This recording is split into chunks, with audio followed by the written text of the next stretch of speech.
We have a question and I have answers as long as you got money. And by God, I'm right about everything. So, what other more authoritative than myself do you need than assholeconsulting.com?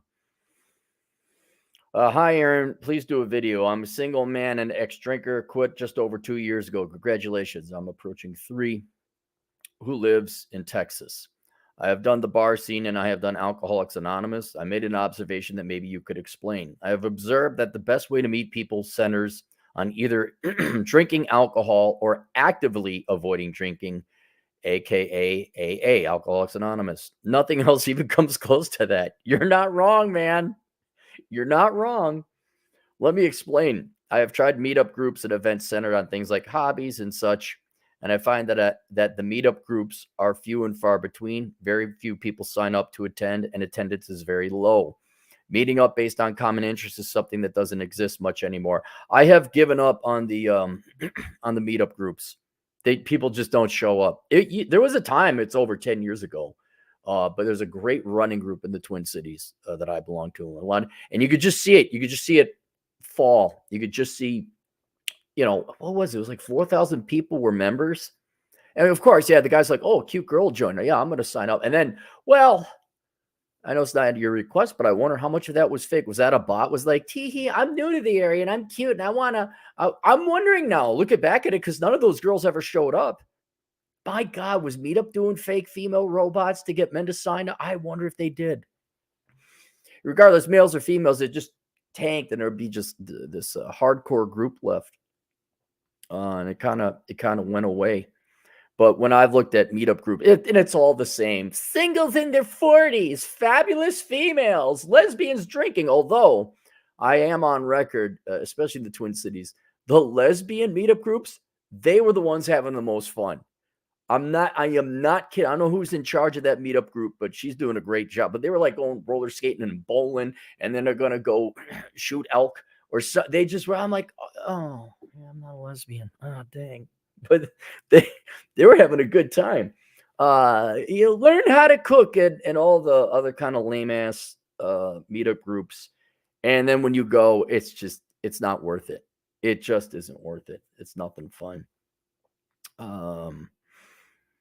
Transplants to Vegas.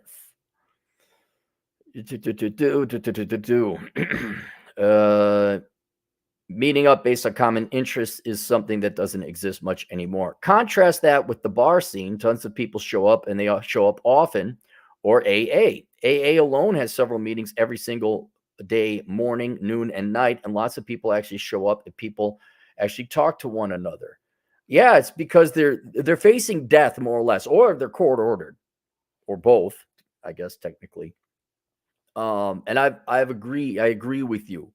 When you're at AA, you don't just have like, oh, I like to bowl. Do you like to bowl too? Cool. No, you have some a little bit more important and fundamental, and that would be your addiction to alcohol, which threatens your life. That would be the cachet or intrinsic teeth in the contract that makes it have a little bit more cement between the individual people. And so when you're there, like, oh yeah, shit, like this is serious shit. And I would also say, not necessarily the ones that are there court ordered, because they're a lot of times they don't want to be there. But those who are there willingly, they've taken inventory of their life, and at least at some level, they're a deeper philosopher than they were before. And they're taking life a little bit more seriously. So they're more, especially, if they achieve sobriety and they're like, dude, let's go do some. And you at least have that one thing in common. You also have a passion for life, more powerful than your addiction to alcohol. And so I think that's very fertile grounds for people to show up. And yeah, you're right. What else are you going to do?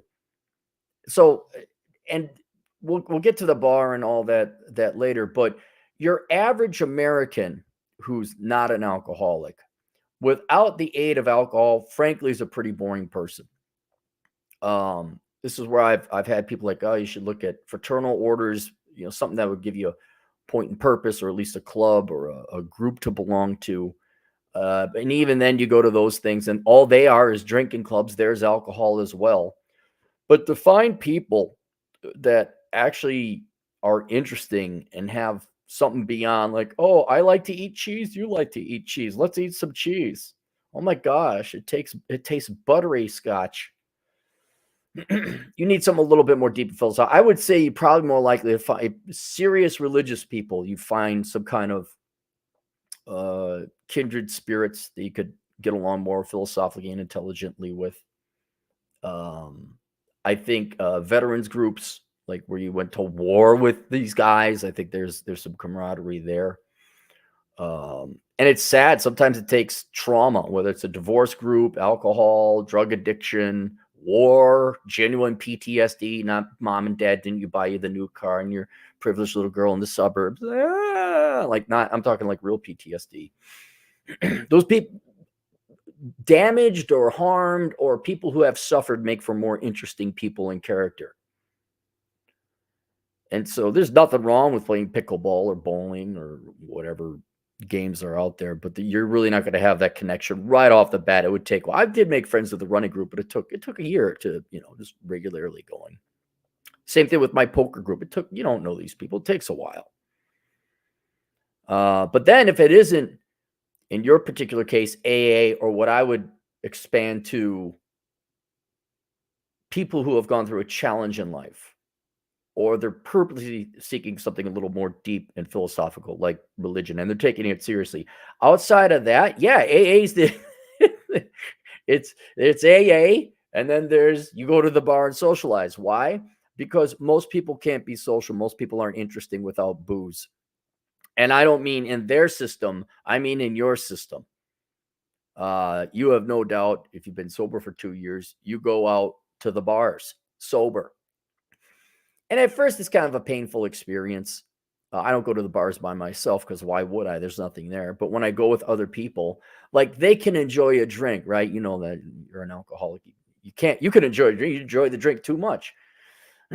But you watch all these people and they're having the same conversation, and it's this kind of like you're waiting for them to finish so you could go do something else, but you can't hurry them because that's what they want to do. That's their free time. They want to have a cocktail, and they have every right to do it.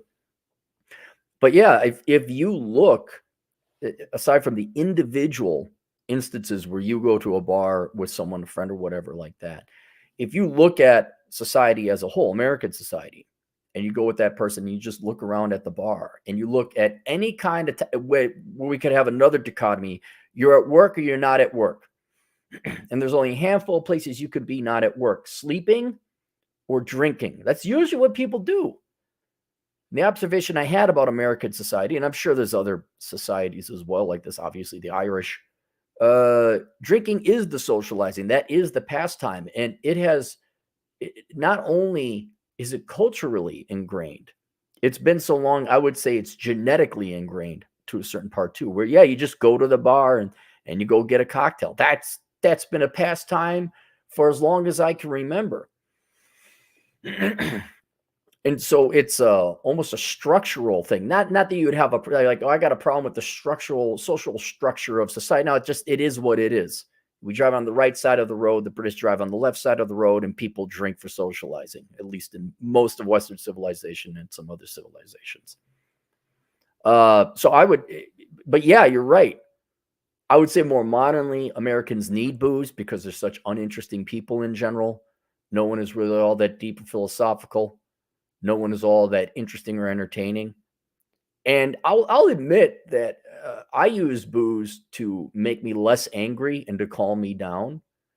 I think people use booze so it's not that they don't have to develop a personality, but the hurdle for being entertained and stimulated is lowered.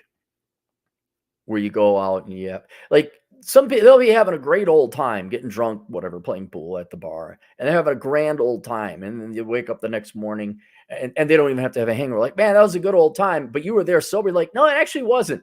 It's just the booze made it seem that way, which is fine. I mean, Christ almighty, 90% of the population in America wouldn't be born if it wasn't for booze. But now, since that's off the table, keep going, late. We can't ask you out of work. Can't ask you out at the gym. Can't ask you out at church. We can't have alcohol. You keep going. You're gonna. I don't know where you're going to find men, but oh, she had a drink. Oh no, she might say yes. Look out. somebody might have a good time. Fucking call the National Guard. Uh, and I'm not even criticizing alcohol as a additive or I'd even call it a friend, for society. Yeah, I think it plays some. Well, obviously, it has evolved to play a critical role and become an entrenched part of American socialization. But for the alcoholic, that presents a little bit of a problem. But your observation is not wrong. You're right. You can go hang out with Alcoholics Anonymous or other people whose lives were somehow threatened or harmed or damaged or stressed. And then you get a little bit more. Well, what does that mean? What should we do? And good luck finding philosophers like that. But I would also say the alcoholics are like those who take their sobriety seriously, and they're like, yeah, man, this is great. Life is good. Let's go do something. And so they're more prone to go out and do something. Um, but then there's people who are not alcoholics who, yeah, alcohol is part of their everyday function. And they go out and they have a cocktail, and God bless them. Glad they do. I had fun times drinking, probably too many fun times drinking. AA alone has more meeting and socializing than all groups of all interests combined. It's like the center social scene of all society has been split into two main camps. Go to the bar, go to AA. Is it just me? Has it always been like this? Is this normal? Why is this? Yeah, I don't, it's not you. I think at a level, it's always been like this. Let's go. The peak of the fraternal orders was with guys who survived World War II. They're just happy to be. My grandpa, one of them, he was sent to Iwo Jima. You were this close to not having Cappy be born. He was on, what was it, the first or second wave? He was a medic. First or second wave, he was supposed to go into Iwo Jima. And they switched him at the last minute. They don't have a medic on that boat. You go to that boat over there. So he goes to the other boat, and they were the second wave, not the first wave. Well, it turned out the boat that he was going to be on first got hit by a mortar and everyone died. When he got back, because he was fucking Iwo Jima was a nightmare. I want good food. He's like, I want good food. And he had a gut. He was a strong man, but he had a gut. And he said, a lot of good money went into this. And he did not ever deny himself good food. Because I'm sure they're eating cans of MREs and whatever else have you. But that is the generation that had your fraternal order, so they probably took it a little bit seriously. I'm sure they took their faith a lot more seriously. And so other institutions or clubs, social clubs, are probably filled with way more interesting people. And certainly there's drink, God almighty. Go to a Mason's, it's just drinking. That's all it is. So the booze is still there. So the point I'm saying is I think it has always been this way, but to a lesser extent. I think Americans in the past were faced with more hardships than we are today. And so you would probably find more interesting people at the bars, at the social gatherings, at church and all that. Whereas now, as evidenced by your meetup groups, yeah, it's just a bunch of NPCs. Every once in a while, you'll find that one guy or gal who's kind of the motivating force, or they're an interesting character. And they kind of stand out, and you go have some fun. You chit chat with them. But usually, I've been on. There's a couple motorcycle clubs out here, and I went motorcycle riding with them. And some of the old timers were cool, but anyone my age or even younger, they just kind of existed. And I talked to the guys. I'm like, did you do this? Did you do that? Oh yeah, I rode here, I rode there. So there's something to talk about. I guess motorcycle guys are a little bit more engaging because they're adventures. But yeah, anyone 45 and under was kind of just having their soda pop. We rode to this diner out on the way to Kingman. Have them look it up. And it was just kind of boring, I don't like riding in groups because you gotta, it's like a flock of birds. You all gotta kind of see what the other one's doing, and not everyone's doing the thing that I'd want to do safety wise. So I'm not a big motorcycle group ride type of guy. But even there, yeah, I've kind of given up on meetup group. Hell, you go to the other extreme. How many times I've talked about the desire to have Spurg free D&D? every past 3-4 places I've gone now, you go to Dungeons and Dragons, it's some mentally ill kids adults who can't focus on the game. They're all on stage trying to be clever, do one-upmanship. They're doing anything but play the fucking game. And so I'm sure maybe that's also had an effect on being able to meet people in a social environment without alcohol being served. But yeah, the fact meetup group, yeah, you got meetup groups, but people barely show up. And what people do show up, and like, oh, okay, I guess we did play pickleball. I guess we did go for that hike. I remember you'd even try and talk to him a little bit. And in a weird sense, it was almost like being on dates. You're talking to a guy, like, oh, where you from? Running. Stillwater, Minnesota. Oh, cool. You run before? No. Do you work? Yeah. What do you do? Whatever. I'm a manager. Like, oh, is that fun? Not really. Okay, great talking to you, kid. But no, your eyes do not. Is it just me? Has it always been like this? Is this normal? Why is this? No, it's not you. You're right. Has it always been like this? I'd say mostly to an extent, certainly so now. Is this normal? Not so much today.